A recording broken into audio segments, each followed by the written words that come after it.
asking what you want to be when you grow up. Ask what problem you want to solve. A quote from Lauren Kirk Ashton. Hi, this is Diana Del Pedrano, and today we will learn how to become a better student. Do you frown when you take your exams? Are your strategies effective when you study for your exams? Do you get high scores in your exams using your strategies? If yes, oh okay. But if not, let's find out some of the techniques to get better scores in your quizzes and exams. In this journey, we will learn together and explore the complexities and mysteries of our brain for a better understanding and meaningful learning. So what are you waiting for? Let's go to Dayon! The nervous system is one of the most important systems in our body because it is the main control and coordinating system of the body. It manages the voluntary and involuntary body processes, especially during learning. It is divided into two major systems, the central nervous system and peripheral nervous system. Both systems are responsible for transmitting and receiving information throughout our body. First is the central nervous system, which is made up of brain and spinal cord. Second is the peripheral nervous system, which consists of nerves that run throughout the body. The peripheral itself is made up of two subdivisions. First is the somatic nervous system, which contains nerves that carry sensory signals from your body to the central nervous system, and nerves that carry motor signals from the central nervous system to skeletal muscles. The somatic nervous system is associated with voluntary movement. For example, when you click on this video to play it, the signal to depress your finger was sent from your brain to your finger via the somatic nervous system. Second is the autonomic nervous system. The autonomic nervous system is sometimes called the involuntary nervous system, and it is involved in regulating an internal environmental of the body. It carries signals from the internal organs to the central nervous system and from the central nervous system to the internal organs. In this way, it is involved in regulating things like digestion and heartbeat, which are generally outside the realm of conscious control.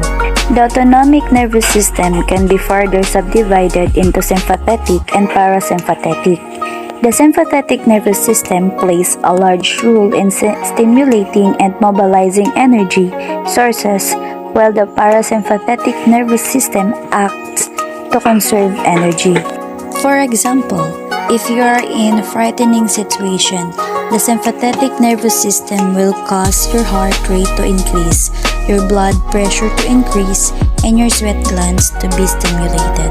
If you are eating a meal, however, and are not frightened, your parasympathetic nervous system will stimulate digestion, increase salivation, and slow your heart rate.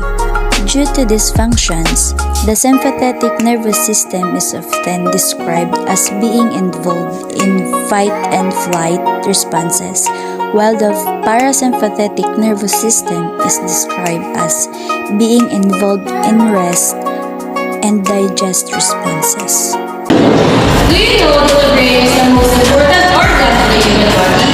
According to science, many people think that the heart is the most important. However, it is the brain. While your heart is the vital organ, your brain makes up the most critical organ system in the human body. Hi, this is Francis Luis Palau, and now let's examine the major parts and functions of the human brain.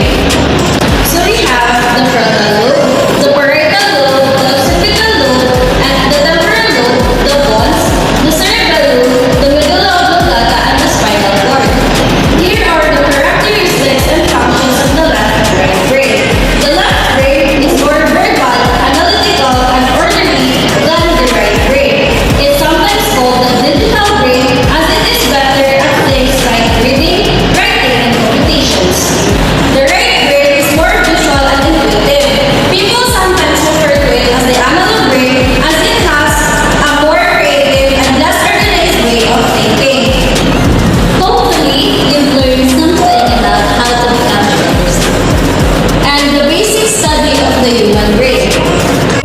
is metacognition.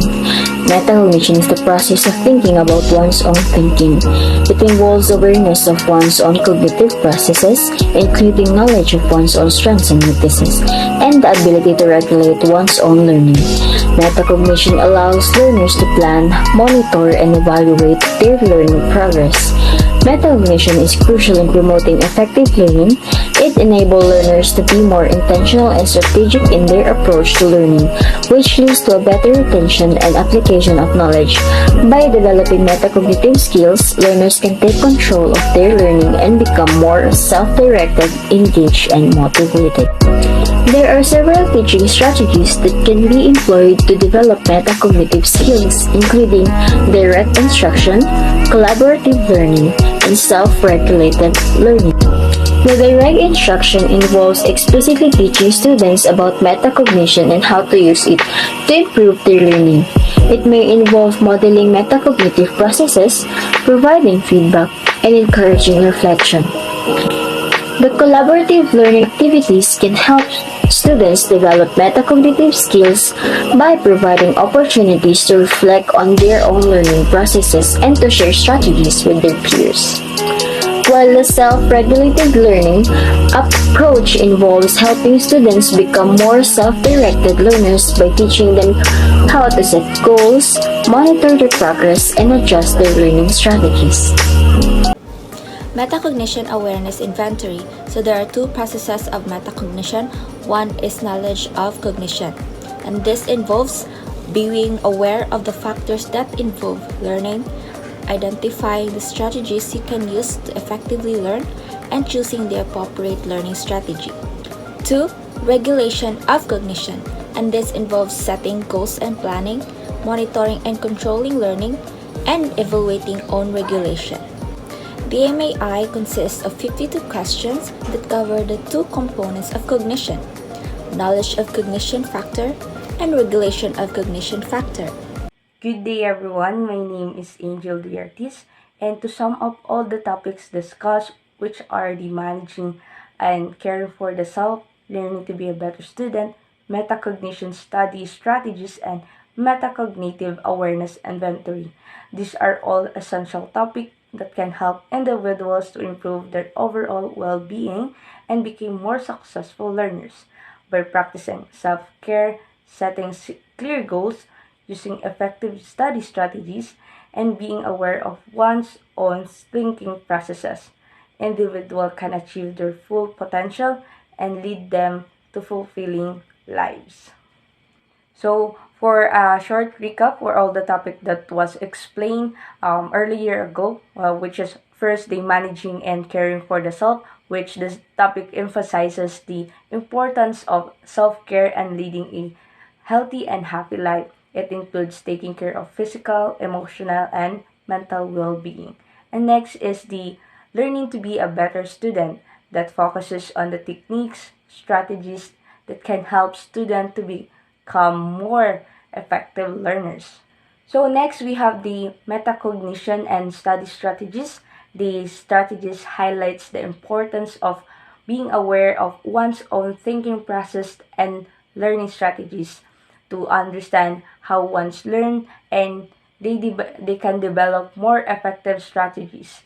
And also the last is the metacognitive awareness inventory, a tool that measures one's awareness of their own thinking processes and learning strategies that individual can gain insight into their learning strength and weaknesses. So that's all, and thank you.